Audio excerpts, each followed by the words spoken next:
வந்து ரஷிதா அவங்களோட birthday. So நீங்கள் எல்லாருமே அவங்களுக்கு ஒரு விஷயம் வந்து கொடுத்துடணும்.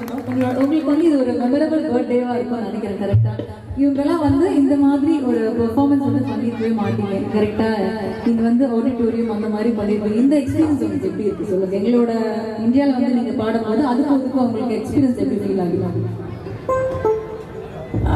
அந்த எக்ஸ்பீரியன்ஸ் வந்து நாங்கள் வெல் ஆர்கனைஸ், அதாவது ஆடிட்டோரியம், அதுக்குள்ள சவுண்ட் சிஸ்டமு, சாப்பாடு, மினரல் வாட்டரு, வர்றவங்களை நல்லா கவனிச்சு அனுப்பணும் அப்படின்ற ஒரு நோக்கத்தில் எல்லாம் செய்வோம். அப்படி இல்லைனாலும் அங்கே வந்து அப்படி ஒரு கூட்டம் ஏறாது.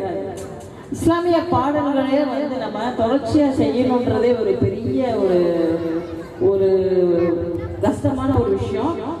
இருந்தாலும் நான் தொடர்ச்சியாக வந்து இப்போதைக்கு மலேசியாவில் வந்து வருஷத்தில் குறைஞ்சது 2 ஈவெண்ட் செய்கிற ஒரே ஆள் நான்.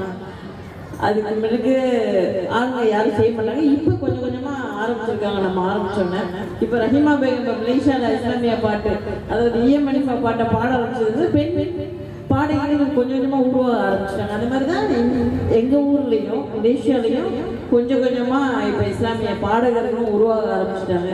ஆனால் இங்கே பொறுத்த வரைக்கும் கம்பேர்ட் டு மலேசியாவுக்கும் இந்தியாவில் நீங்கள் பார்த்தீங்கன்னா மலேசியாவில் வந்து ரொம்ப ரொம்ப குறைவு இஸ்லாமிய பாடகர்கள்.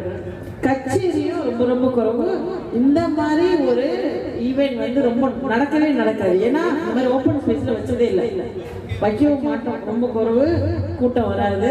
ஆனால் இங்கே உள்ள மக்கள் வந்து இவ்வளவு ஆதரவு தந்து இஸ்லாமிய பாட்டை மதித்து இங்கே நின்று கேட்டுக்கிட்டு இருக்கிறதுக்கு ஒரு இஸ்லாமியராக இருந்து நான் உங்களுக்கு நன்றி சொல்ல விரும்புகிறேன்.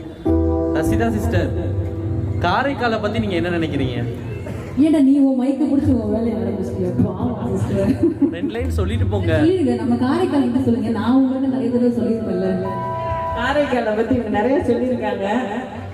மக்கள் எனக்கு பிடிக்கும்னு சொல்லியிருக்காங்க. காரைக்கால் மக்கள் ரசிகர்கள் இங்கே ஆர்மினா என்னமோ இருக்குன்னு சொன்னீங்க. உங்களுக்கு ரசிகம் பண்ணுறதா இருக்கு. இதெல்லாம் பெரிய விஷயம். இஸ்லாமிய பாடகர்களுக்கு ஹாஜி மணிஃபாவை அடுத்து ரஹீமாவுக்கு தான் ரசிகம் பண்றவர்களுக்கு நினைக்கிறாங்க. அதெல்லாம் உண்மை. நல்லா கை தட்டுங்க, உண்மையா இல்லையா?